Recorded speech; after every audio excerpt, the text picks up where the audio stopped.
Boa noite, prezados. Então, eu prometi para vocês esse podcast para encerrar todos esses trabalhos nossos sobre cultura. Na verdade, vai ser um podcast bem breve mesmo, porque eu acho que o material melhor, o material mais opulente que poderia postar, eu já postei, que são as aulas do professor Alfredo Bose, que é uma referência, um gigante da nossa intelectualidade.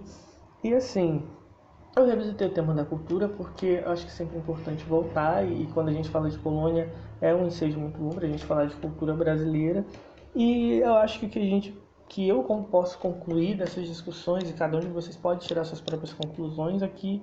A gente tem uma cultura muito diversa e se vocês pararem para pensar, a gente pode ver essa diversidade no campo da música, da culinária, da língua, porque a gente tem sotaques absurdamente diferentes, tá, no Brasil. Então a gente tem uma diversidade cultural. A gente pode encontrar alguns elementos que nos unem, enquanto uma cultura comum de um povo, mas a gente também não pode fechar os olhos para o fato que a gente tem de verdade uma miríade de culturas. A gente tem uma diversidade imensa, imensa de culturas e culturas que se mesclam. Então a gente fala de culturas aqui regionais, culturas familiares. Pensa em como a cultura familiar de uma família para outra muda. Pensa em termos de Rio de Janeiro, como a mesma até a cultura de um bairro em relação a outro muda, em relação a comportamento, em relação a como lidar com o emprego, como lidar com a família, com o lazer. Então, a gente tem uma diversidade muito grande cultural.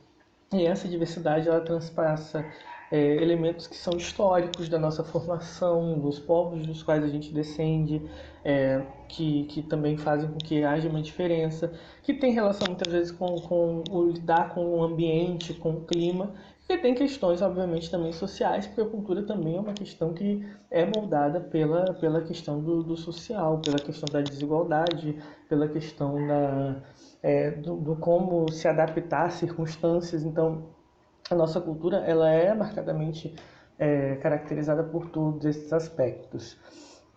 Por exemplo, a gente poderia falar em termos de culinária, que o nosso arroz e feijão é uma alimentação tão importante, tão básica para a gente, porque culturalmente a gente aprendeu a apreciar uma alimentação que enrobustecesse mais, que nos desse mais energia para jornadas de trabalho que historicamente foram muito longas, são até hoje muito longas, etc.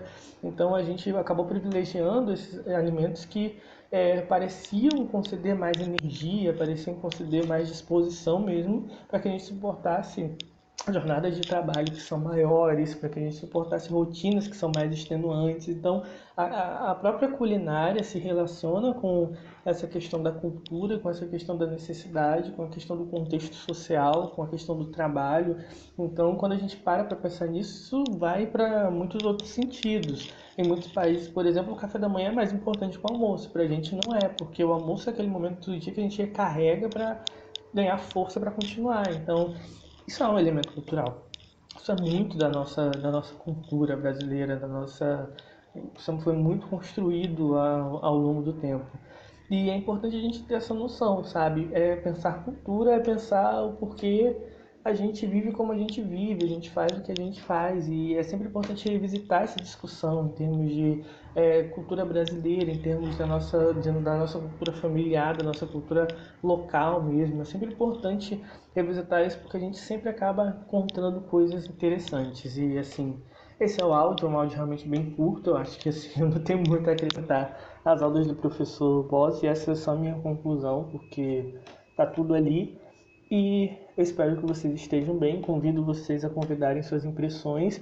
Fica aqui com uma atividade já que vocês comentem nesse post, no post no qual eu estou colocando esse podcast na nossa sala de aula virtual, que vocês comentem suas impressões, e a atividade que eu quero que vocês façam é a de colocar com as palavras de vocês o que é cultura na concepção de vocês.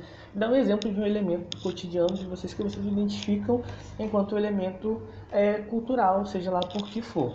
E é isso, galera. Um grande abraço a todos, uma ótima noite e qualquer dúvida é só falar. Abraço.